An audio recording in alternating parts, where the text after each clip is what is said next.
0233. Boulder City Elementary School, November 2020. Every single night at exactly 2:33 a.m., a security camera outside a janitor's closet in a Nevada elementary school records the same inexplicable event. A figure appears. It stands still. 7 seconds. Then it's gone. No doors open. No motion alarms trigger. No one badges in. This started in November 2020. At 2:33 a.m., Boulder City, Nevada sits quietly in the shadow of the Hoover Dam. It's the kind of town where buildings outlast people. Boulder City Elementary opened in 1952. Stone exterior, long hallways, narrow windows, original maintenance wing, still intact. In 2020, the district upgraded the security system.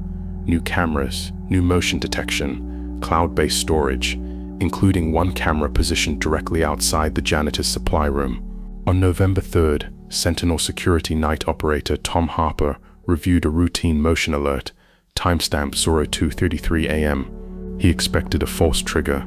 Instead, he saw it, a dark silhouette standing directly in front of the supply room door, not moving. At 02:33:07, it vanished. No fade, no walking away, just gone. Tom assumed glitch. Infrared distortion, compression artifact, light bleed. He marked it and moved on. The next night, another alert. 02:30.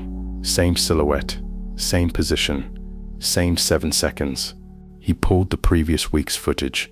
Nothing. He pulled the next night. Same event. By November 9th, it had happened 6 consecutive nights. Always 2:30. Always 7 seconds.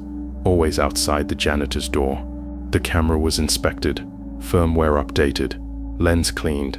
Motion sensitivity recalibrated. No malfunction detected. The event continued. On November 9th, Tom drove to the school before 2:30 a.m. He told himself it was due diligence. Verify the environment. Rule out physical causes. That was all. He parked in the staff lot and sat in his car for a moment. Boulder City at night was quiet in a particular way. Not city quiet, not suburb quiet, desert quiet.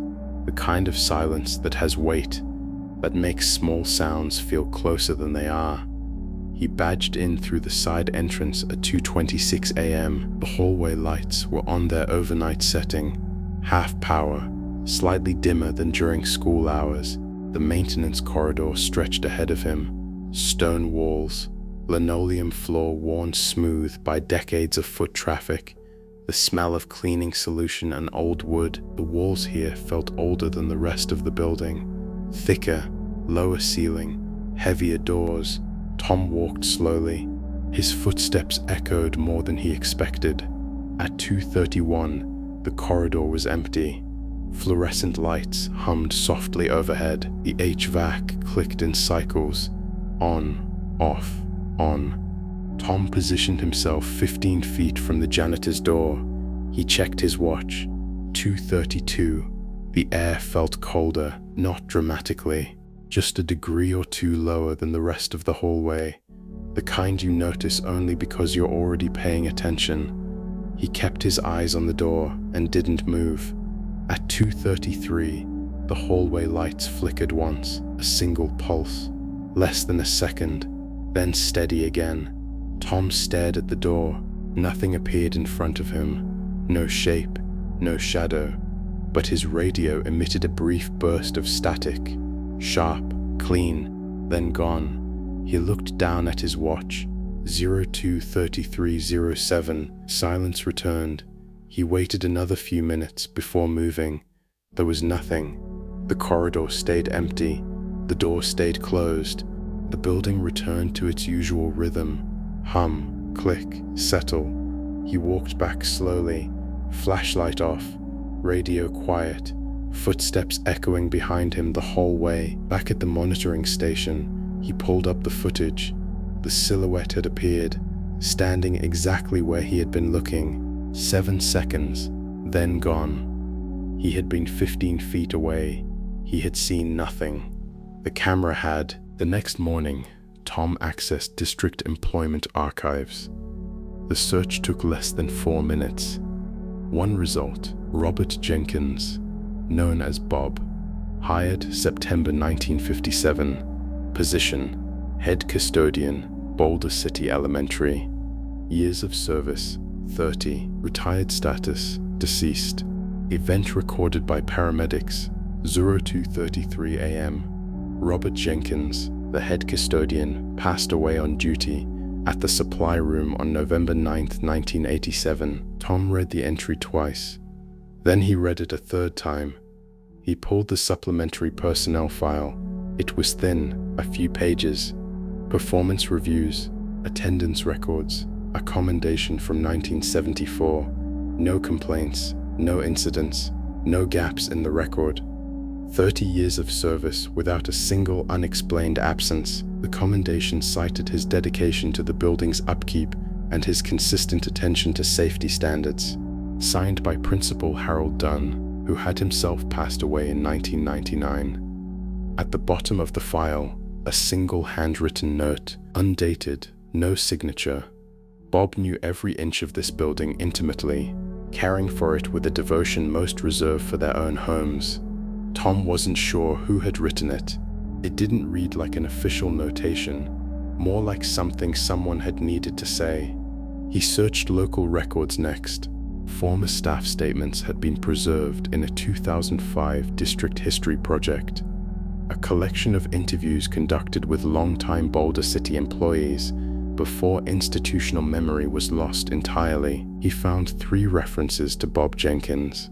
The first from a retired 4th grade teacher named Dorothy Walsh. Bob was always the last one out, every single night. He'd do his final walk at 2:30. You could set your watch by it. The second from a former assistant principal who had worked at the school through the late 1970s and 1980s. He never missed a final walkthrough, not once in 30 years, even when he was sick, even when the weather was bad. If the building needed checking, Bob checked it. The third from a custodian named Earl Simmons who had worked alongside Bob in the early 1980s. Bob treated that school like it was his own house, maybe more than his own house. He took it personally when something was out of place. A crooked chair, a light left on, a supply room left unlocked. It bothered him. Earl Simmons had added one more line, unprompted. I think he would have worked there until he physically couldn't anymore, and maybe a little past that. Tom closed the archive. He sat back in his chair. Outside, Boulder City was beginning to lighten at the edges. 6:14 a.m. Bob Jenkins had spent 30 years walking these hallways. Same route, same time, every night. He died doing exactly that, in the supply room, at 2:33 a.m. on a November night in 1987, 33 years later to the month. The camera outside that same door began recording something. Every night, at 2:33, 7 seconds, then gone. Tom presented the footage to the principal. They watched it together. 7 seconds, perfect stillness, no aggression, no movement toward the camera, just presence. The principal leaned back slowly. What are you suggesting? She asked. Tom considered the question carefully. Nothing, he said. I'm suggesting we don't interfere. There was no official memo, no written directive, but security staff quietly adjusted patrol routes. Between 2:30 and 2:40 a.m., the maintenance corridor was avoided, not out of fear, out of respect. The figure continued appearing, every night, 7 seconds. In January 2023, a new assistant custodian named Maria Alvarez started working mornings. One Tuesday, she unlocked the supply room at 6:15 a.m. and stopped in the doorway. The room was cleaner than she left it, rags folded precisely, mop bucket emptied and dried, cleaning solutions aligned by height. She checked the security logs, no badge entries overnight. She checked the camera footage, 02:33 a.m. The silhouette appeared again, this time slightly clearer, the outline of a shoulder. There are no reports of threats, no damaged property, No frightened students, only a pattern.